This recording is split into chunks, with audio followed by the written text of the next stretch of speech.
All right, ladies and gentlemen, I thank you for your patience because it's time for Sakamoto Days because we had the appearance of a very special individual. So let's see what happens in chapter 230 today, shall we? Let's go ahead and get this underway.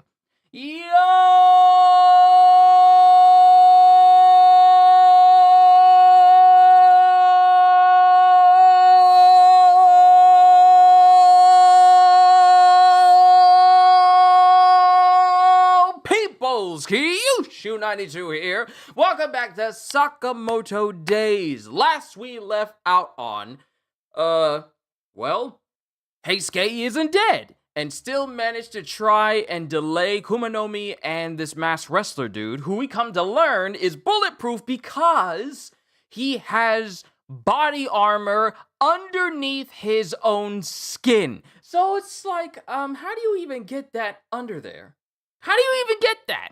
But that's the reason why he's not afraid of Heisuke's bullets or bullet fire or basically anything that's really thrown at him. That explains why he was able to shrug off being shot at with a machine gun, because his body underneath his skin is essentially bulletproof. However, they did not account for Heisuke's ingenuity, and because of Kumanomi and her penchant for wanting to kill anyone from Sakamoto's team, especially Heisuke, she did not account for the fact that Heisuke would use her very own magnetic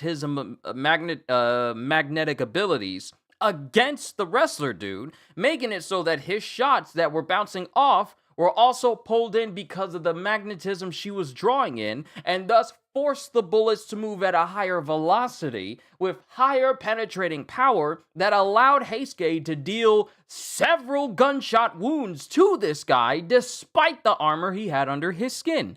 And all that, not only that, but Heisuke also managed to take out the hand of the psycho cop that was currently about to shoot Lou in the face, and him aiming down what was 8.2 kilometers in length, was able to not only accurately line up a shot in that moment when he was allowed to breathe just briefly, but he lined up a shot, took the dude's hand out, and that was the greatest display of a sniper ever seen. And when Kumanomi witnessed all of this craziness, she decided, you know what, I'm gonna kill Heisuke. I'm tired of dealing with you. And when it looks like Heisuke's not gonna, because also Heisuke got impaled by a sign thrown by Kumanomi, and she was preparing to kill him. All for a certain member of the Order to say, that was an impressive shot. You beat my record. It's Kamihate, the world's greatest and strongest sniper, coming in to save Heisuke at the last second. So now we have Kumanomi, who's going to be going up against a former member of the Order. An incredibly strong member of the Order, too. But let's get started. And here we have Sakamoto on a color panel saying the Sakamoto Days live action movie is coming soon. What? What? Huh? What? A live action Sakamoto Days movie? Okay. How y'all gonna make it? How y'all gonna do the high speed movements? How y'all gonna do that? Interesting. Days 230, Genius Sharpshooter. And we have a double color spread panel here with Shin, Heisuke, Lou, Hana, Aoi, and Sakamoto doing some watermelon smashing at the beach. And then we get Kamihate. Impressive, Heisuke. You broke my world record. Kamihate. And then he's looking, and then it shows Heisuke still bleeding because remember, he got impaled in his side by a street sign. What's wrong? You look like death warmed over. You nailed that long distance shot with those rounds? Yeah, but never mind that. Thanks for coming to save me, Kamihate. Never mind that? Huh? So you're saying breaking my world record is no big deal? Oh, I didn't mean it that way. Honestly, I wasn't even thinking about the distance or anything, yo. Oh, so you don't even have to think about it. We're through, you jerk! And Kamihate is just so emotional. And while that's going on, Kumanomi is just looking at him. She holds her hand up, and she rips up an entire railroad track and throws it at them. Mind you, it's not that she throws it at them, she just redirects the whole track from where it's going directly into town. And there's a subway car already on the rails. And it winds up flying along the rails, and Kumanomi then takes control of that and throws it towards both Kamihate and Heisuke. But Kami, I'm just gonna call him Kami. Kami just grabs Heisuke and goes, "Tch." And then Kumanomi speaks. How come all these order morons want to team up with all these small-time losers? I've seen at least one of them die for it. You ain't gonna disrespect my man Hio like this, alright? Don't act like Hio didn't almost kill you and it took you taking off your own arm in order for you to escape. Don't act like you walked away from that entire interaction unscathed, Mrs. Oh, I only got one working good arm that I can still feel. Don't get started. I will roast you right now. I've seen at least one of them die for it. And she just flicks some blood off of her face. Because remember, Heisuke kind of shot her across the face in order to save Lou. And Heisuke is thinking. We don't see him thinking of Hio, but Heisuke remembers.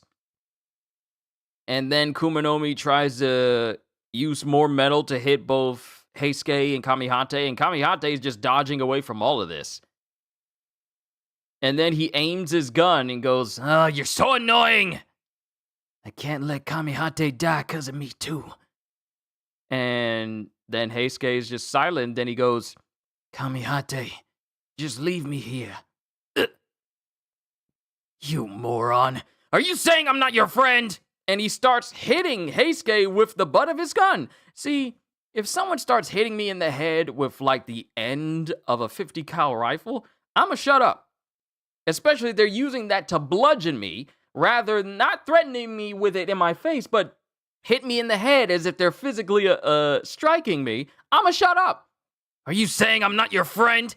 Is it just because I just said we were through? You little snot!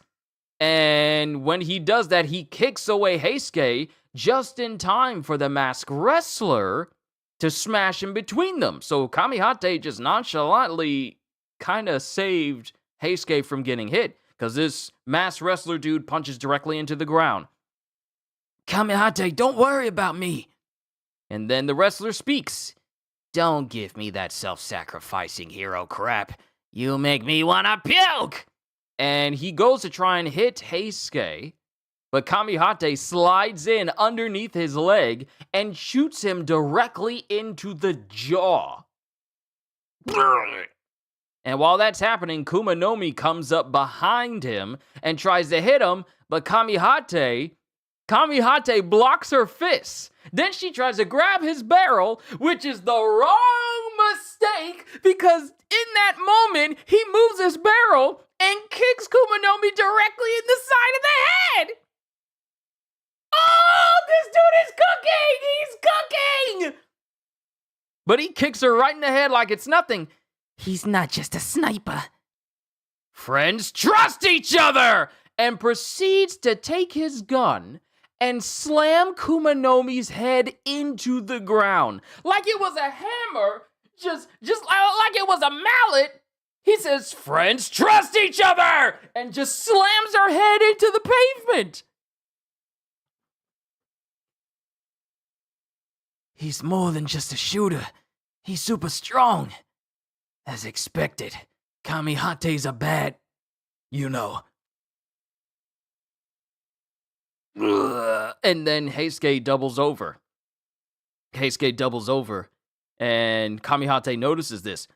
Heisuke! You'll be sorry. And then Kumanomi, blood dripping from her face, she gets like a nail and prepares to shoot it directly at Heisuke, and she shoots it towards him. And it gets close to Heisuke, but Kamihate puts his gun up in the way in order to save Heisuke. but because of the velocity, the nail shatters the end of his gun. It blows apart his barrel. Now, I mean the end of his gun, specifically the wide end at the front. I don't know the exact name for it for a 50 cal, but the big blocky end at the front of the barrel that gets partially destroyed. Gah! And then Heisuke is still out. See? That's what happens when you choose the wrong pals. You gotta ditch the dead weight in life. That's just common knowledge. And then he speaks. Oh, I see. So that's where you're at. I remember that stage of life. What? I'm strong on my own, so every person on Earth is dead weight to me. That's not what friendship is, though. You don't get it, huh? If you're hung up on dumb garbage like that, you'll never get how amazing Heisuke is. What are you, idiots? What are you, idiots? 2 snipers, no guns. Don't you understand the situation you're in? You're asking if we grasp the situation. Yes, I fully grasp the situation. For example, it's Monday morning, 10:03, and in 7 seconds. Clear skies, humidity is 32%, wind velocity is 1.5 miles per second from the northeast, favorable conditions. There's a weather helicopter overhead. And today, you die. And Kamihate, we see Kamihate's hand, and it's sticking out while he's pointing with Heisuke. You get it too, right, partner? And Heisuke is aiming at the helicopter. Fire! And then he directs Heisuke, who has his gun, and he fires directly at the helicopter, taking out the rotors, and then the helicopter starts to come down. Who the heck does he think he's? As far as I'm concerned. And then Pisuke saves the news reporter who was in the helicopter. That's a strong bird. Oh, a bird. As far as I'm concerned, everything in this world is a gun. And it shows the helicopter falling towards this tunnel.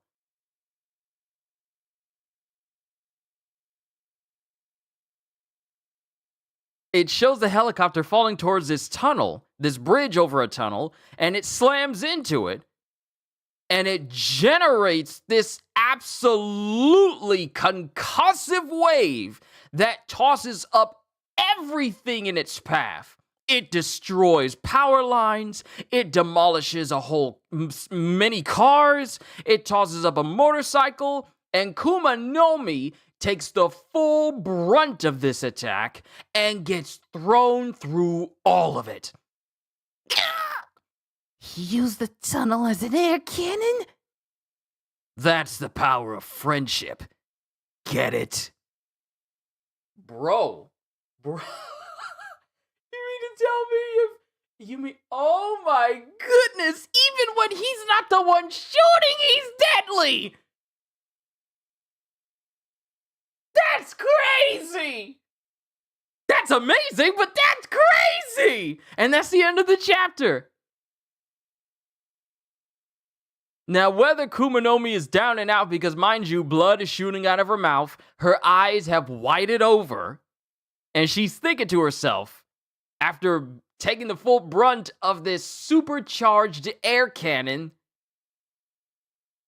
she got hit hard.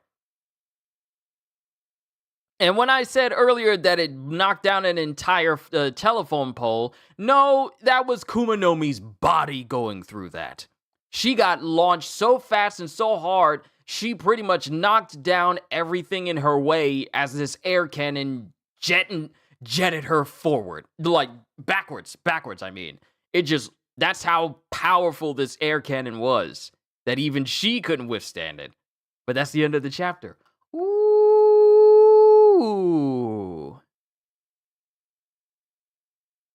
Nuzzle, thank you. Is it nuzzle or muzzle? Is it nuzzle or muzzle? I think it's muzzle, because there's such thing as a muzzle break. So I think that it's a muzzle. Sorry, thank you. All right. So, let's discuss this chapter real quick. Yo, Killer Bean, Everald, good to see you, and Ducky. This chapter is so good. Yes, it is! Let me see. Heisuke's actually having a decent battle IQ. Kamihate is what I want Usopp to be. Yes, I need Usopp to be on that level because even though this is about One Piece, eventually Usopp is going to have to show himself to be the superior sharpshooter against someone like Van Augur from the Blackbeard Pirates. So eventually Usopp is going to need to get to this level where he surpasses what Van Augur can do. Because one of Van Augur's feats is him literally picking off birds in the distance from an island that you can't even see yet. So, and that's him sniping birds. So, yeah. But back to this, Sakamoto is apparently getting a live action. Yeah. I still find it interesting that Sakamoto Days is getting a live action movie. But then again, it doesn't surprise me because they did the same thing for Death Note and Full Metal Alchemist and JoJo's Bizarre Adventure and Yu Yu Hakusho. So they did that for a lot of it. I hope it's good. I hope it turns out good. Hope they get a good director so that they don't shortchange all the stuff that makes Sakamoto Days really good. Because imagine Usopp could do all the stuff Kamihate can do, but with a slingshot and plant ammo would make him so... Yeah, it would. She needs to go now. She said that with a fake arm. Kamihate's strong. Then again, Heisuke isn't the heaviest person. Surprise, Kamihate has a body. He also looks fairly tall. He's not just a cloak and rifle. Oh, you thought he was just the invisibility cloak from Harry Potter that was also sentient and could hold a rifle? No, this dude got feet. He got legs. He's got an arm that doesn't appear to be in a long sleeve. So there's that. His muzzle has been destroyed. But that hasn't detracted from the fact that he's still an accurate shot if he's using someone else to do it. It's like, you know you skilled when you can direct someone to shoot for you and they pull off something that you would do normally. That's how good at direction you are. That's scary. And he says that as far as I'm concerned, everything in this world is a gun, which means that if it exists, it can be used to kill you. That's crazy! That's a cold way to think about it. Seriously awesome, but cold way to think about it. Everything that exists in this world, he can use as a weapon. Essentially something to shoot you with. It doesn't even need to be his bullet. It can be his bullet directed into things around you. Doesn't matter what it is. As far as I am concerned, everything in the world is a gun. Which means everything in this world I can use to kill you from any point, any direction, any angle, at any time, in any weather. I account for because we went over Kamihate's special abilities. I'm gonna read through the rest of your comments here in a sec. We went through his capabilities as a sniper, being able to knock a grenade in the air, and then also detonate it by shooting off the pin, being able to cause a person's knife to fly out of their pocket, and then shoot the handle so that it lodges into that person's skull and kills them from a ricochet shot, no less. Literally, within a singular kilometer, the entire area belongs to him. It doesn't matter if you're behind cover. It doesn't matter where you are. You cannot hide from this man. But it also shows you just how good he is at giving people directions. And with them following it, especially if they're smart, of them following it, where if he says fire, you fire, and it goes off and the plan and the shot goes off as if he's the one who did it. That's how capable he is. He accounts for the skill of the shooter and tells him, yeah, it's gonna happen this way. I tell you all this. Like, let me come back through this chapter where he said, I fully grasp the situation. For example, it's Monday morning, 10:03 with 7 seconds. Clear skies, humidity is 32%, wind velocity is 1.5 from the northeast, favorable conditions. There is a weather helicopter overhead, and today you die. You get it right, partner. fire. And Heisuke, without hesitation, fires. It hits the helicopter. Pisuke, being the great bird, little bird that he is, saves a news reporter. But the helicopter slams into a traffic tunnel, and it creates a wind cannon that is so powerful and concussive that it launches Kumanomi as if she was nothing but paper, tearing up telephone poles and vehicles all over the place because of this. Now, I don't know exactly how this sort of air cannon trajectory and projection works, but the fact that Kamihate knew that it would do that, all within a small amount of time, and with the helicopter flying overhead, accounted for everything and said, you take this shot. It'll work. Huh? So let me go back to what you guys said. Let me see. He got hands or legs in this case. Yeah, he's got a hand. Oh, thank God Pisuke is saving them, because if not, Heisuke could have just killed someone by doing that. I don't understand the air cannon because I don't understand how they're made, but cool scene. Yes. Let's see. Kamihate, now you die is amazing. Glad Heisuke was the one to do it with Kamihate's guidance. This is like the equivalent of the world's greatest swordsman training you, or giving you instructions. Mihawk to Zoro is what Kamihate is to Heisuke. It's amazing. Trying to figure out how that works. Is it the strong wind speeds created by the falling debris as well as air pressure? I want to say it's a little bit of both, because with something coming through and bashing through the top, it causes that inertia for air to push out both sides. Because, for example,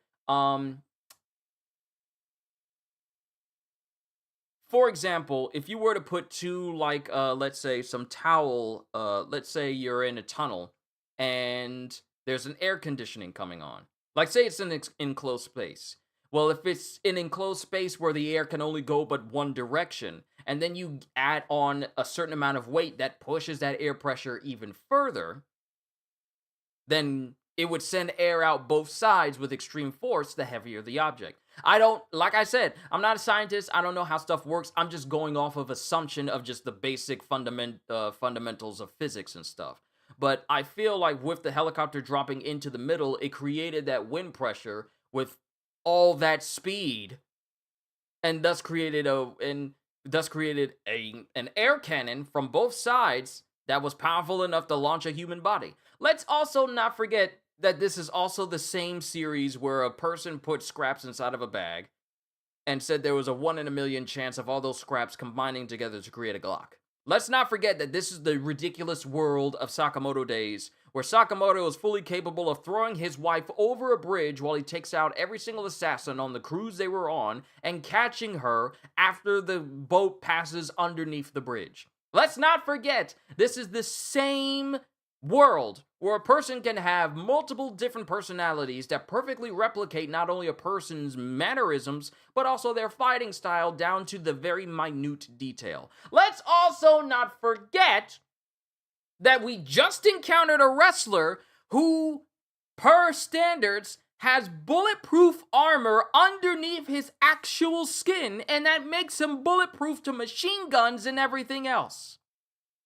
So an air cannon, by way of a helicopter slamming into a tunnel, doesn't even seem ridiculous to me. This is normal when it comes to anything Sakamoto Days related. But I still would like to know how that works specifically. There's got to be someone who puts that all down. Let's see. Glad Heisuke was the one to do it with Kamihate's guidance. Kamihate became Heisuke's spotter. I just realized how cool that is. Yes, because every sniper needs a good spotter. So even Kami is good enough to be a spotter and trust in the shooting capabilities of Heisuke. After he beat his world record, he was all like, I think I can trust you in order to pull off this shot because my muzzle is shot. Literally. I didn't think so, but I remember Osaragi carrying him like a rag when they were escaping Slur. I'm trying to figure out how that works. Is the strong winds? Was not expecting Kami to have such good close-range physical melee combat. I knew he was good shooting close range. Here's the thing, though. It just shows you that Kami is not a one-trick pony. He is fully capable on his own. The fact that he bodied Kumanomi with his gun. He's all like, oh, you gonna grab the barrel of my gun? Fine, let me kick you in the back of the head. And then let me slam your face with my gun into the ground hard enough for concrete to fly out.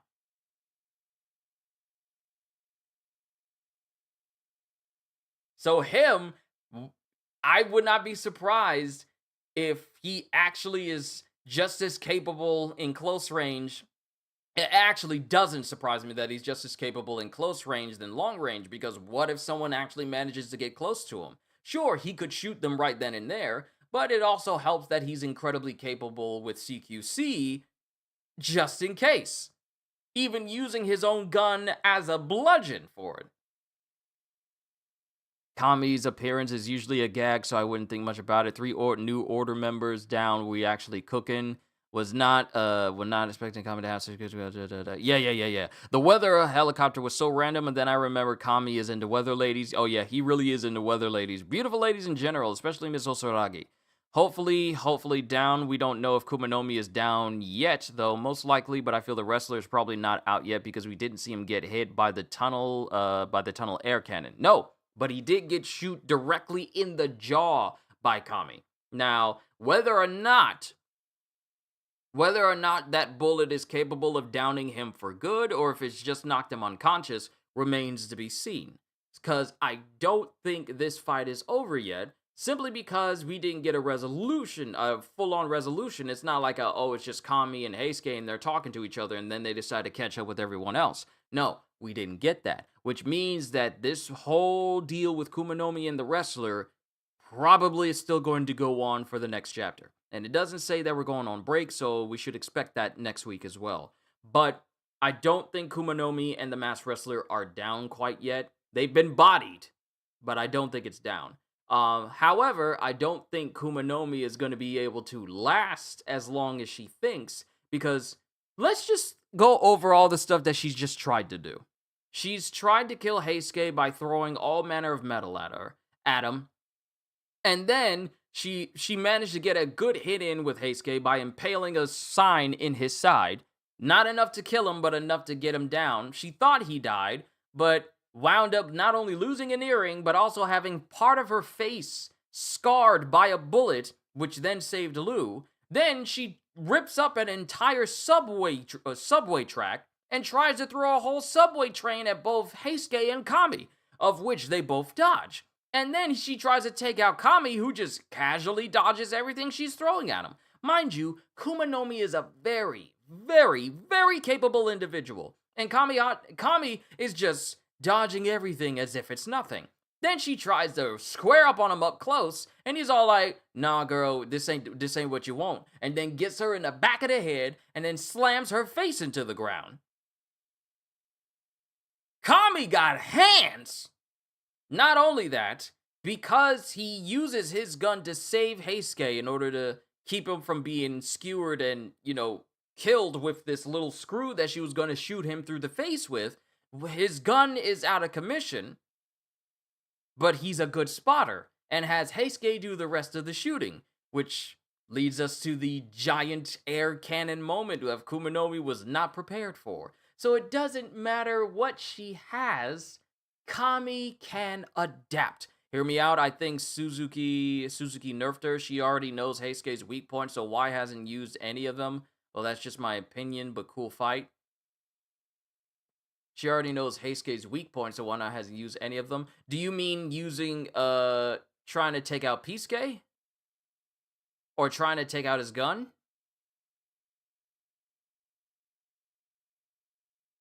I wouldn't even say it's Suzuki nerfing her. It's the whole matter of Kumanomi just looks down on everyone who she views as weaker than her. And this has been a constant thing, because regardless of how many times she's tried to fight members of Sakamoto's crew, she's never gotten an opportunity to just full out kill them. She's had multiple opportunities, but she's never fully been able to kill them. Not through plot, but through the act of just simply downplaying just how capable they are. And that's been an ongoing thing because despite everything they keep doing towards Sakamoto, they still think they have a chance of actually fully beating him. And this has led to a overinflated ego for them to feel like, oh, you're just washed up, you're not strong enough, oh, Uzuki is strong. And it's like, if that's the case, then everyone would be dead already. Yet everyone keeps getting away, circumstances keep rising. Yet despite all this, they all think that they're stronger than Sakamoto's team. And it's just like Halster says here, Kumanomi's biggest personal flaw is her arrogance. You would think that after losing an arm to someone who literally died drowning, but decided to take you with him, and you had to sacrifice your own arm in order to escape, you would think that would be a little bit of a humbling experience as to not underestimate either members of the Order or those she looks down upon. You would think, but no, her arrogance has remained the same and possibly even gotten more so after suffering, numerous slights. You would think someone would get wise, but as you can tell, we don't have anyone wise in Uzuki's group. We don't have anyone who's looking at Sakamoto and his team and be all like, they're probably going to plan something unconventional, so we need to prepare for it. No, they just think, let's just go at it a straightforward way. See, if they had the thinking and planning of Thrawn, from Star Wars, they would be fine.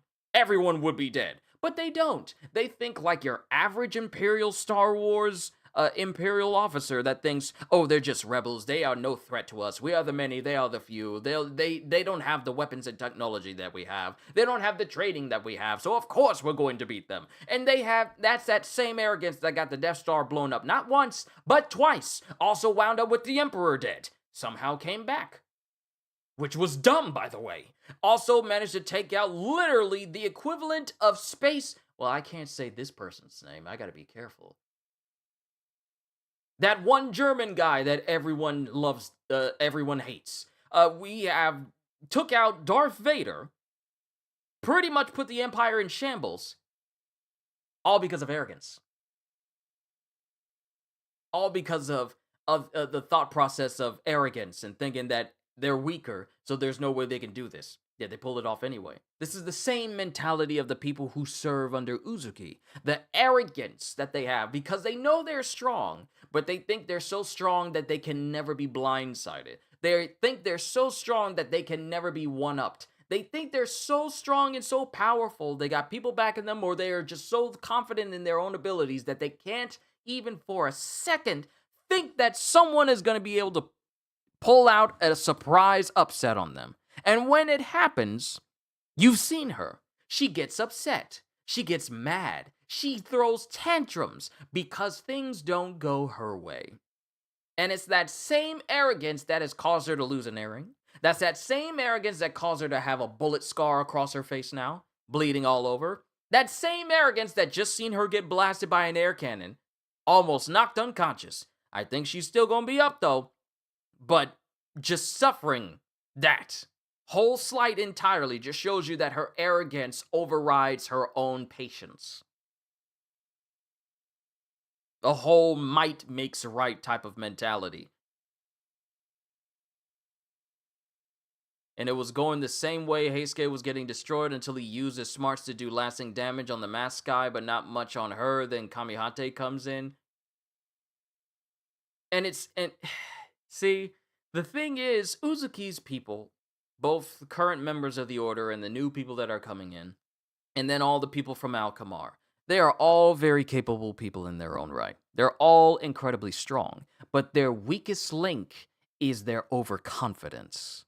Their absolute weakest link is them thinking that no one can bring them down. That lack of humility, that lack of, okay, these are very, very capable individuals. Every attempt we have tried to kill these people have failed, so maybe it's something we're doing wrong. Nah, it's nothing we're doing wrong. We're still fine. We're gonna eventually kill them. And yet, all these people are still alive. So something they're doing wrong, but they won't admit that. I'm just throwing that out there now. They have the whole mentality of, we're just powerful. That's all we need. We don't need to think things through. Even Uzuki is not really thinking things through.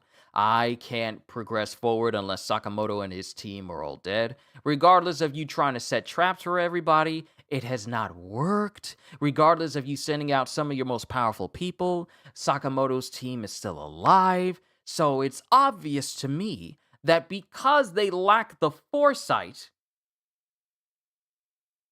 to think out of the box, they just think straightforward. I'll just use my abilities and my powers to kill them. But because of that, they keep finding upsets like this. This is the worst Kumanomi's been hit by anything since her fight with Hio. Mind you, there have been instances where she's been tossed around just a little bit, but not to this extent where it looks like she's just flat out almost got knocked out.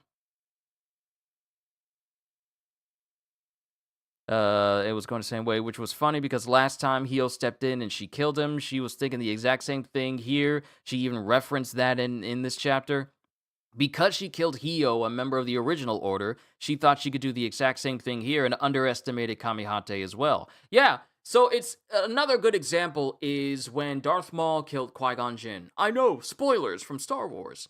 And we got that Star Wars Rebels episode where old Ben Kenobi confronts Darth Maul again. Since Darth and they faced each other in just one final duel, it was very short. Since Darth Maul thought that, oh, I killed Qui-Gon Jinn this way, it's going to work on Kenobi. Turns out, it didn't. He tried the same trick again, and in just two swift blocks and one slash, Kenobi killed Maul and just dropped him. So it's that overconfidence and thinking like, well, it worked the last time, it'll probably work again. But it's like, no. Hio was a straightforward fighter, whereas Kamihate is a person who can excel at up to 8 kilometers in length in terms of how much he can cover a battlefield. So it's that overconfidence that has resulted in Kumanomi getting launched back like this. And I find it hilarious because she brought it on herself. Oh, I killed an Order member. That means I'm on the same level as an Order member. Oh, I took down Big Mom along with Law. That means I can take down Shanks. And we all know how that worked out. That same overconfidence. And it just resulted in people getting destroyed. This was a good chapter. I like this chapter. Especially with Kami being a spotter so Heisuke can pull off one of those Kamihate level shots. So this was a very, very, very good chapter. I enjoyed it. And I hope you guys did too. We're not going on break. It doesn't say that we're going on break after this chapter. So I am definitely looking forward to what results after this. Because mind you, like you guys said, Wrestler Dude probably isn't down because we didn't see his body hit the ground. We just saw him getting launched backwards after Kami's pretty much shot underneath his chin. Another question, how do you get armor underneath, the less sturdy parts of your body? Like, how do you get armor that's just straight up in your neck without it constricting your windpipe? How do you do that? Huh? How do you do that? But it doesn't show that we're going on break. We're getting another chapter next week. She was surprised by that kick too. She literally says he's not just a sniper, implying that she thought he was just a sniper. Exactly. That's exactly where that overconfidence came in. Oh, he's not just a sniper. Because every single instance of Kamihate has only been him sniping. So of course, to Kumanomi, she can only think of him as a sniper because she's never actually seen him fight in a close quarters fight. And it shows that he's just as strong as any other Order member, being able to body Kumanomi like she's nothing. Which is essentially who she is in his sight. Because members of the Order are just built different. Osaragi, Shishiba, Nagumo, Sakamoto, Old Man Takamura before he died. They're all built, all the OG Order members are just straight up built different. I don't know, ask Frankie, he's pretty much done the same thing to a bigger scale, but that's One Piece scaling. That's not on the same level as Sakamoto Days scaling. Those are two different power scalings for bulletproof skin and whatnot. His whole chest is a fridge, he runs on cola. Look, Frankie is ridiculous. In cybernetic terms, he's ridiculous, but that's One Piece. But yeah, I enjoyed this chapter. This was a very good chapter. And it pretty much resulted just how I thought it would. Kamihate showed his strength and bodied Kuminomi like she was nothing with the help of Heisuke. So now she's got to deal with someone who's effective at any range. Don't even need to get close. It's just as wacky, so I can buy it. Yeah, I guess. But that's it for today's chapter for Sakamoto Days, ladies and gentlemen. We got a full week this week. We got solo leveling tomorrow. And then on Tuesday, I believe I'm going to be covering Wuthering Waves before it gets too late. Because we got a 2.7 preview, I believe, on Saturday or Friday. I'll have to look it up. I don't know. But I'll look it up then. And we got a whole bunch of other things I'm going to be doing this week as well. But I do want to say thank you all for tuning in to today's reaction of Sakamoto Days. Hope you all enjoyed. Can't wait to see you all in my next video. Like, comment, and subscribe if you haven't already. Because I am always looking forward to entertaining you. And because I know you're coming back anyway. Have a fantastic day, and once again, as always, later, peoples!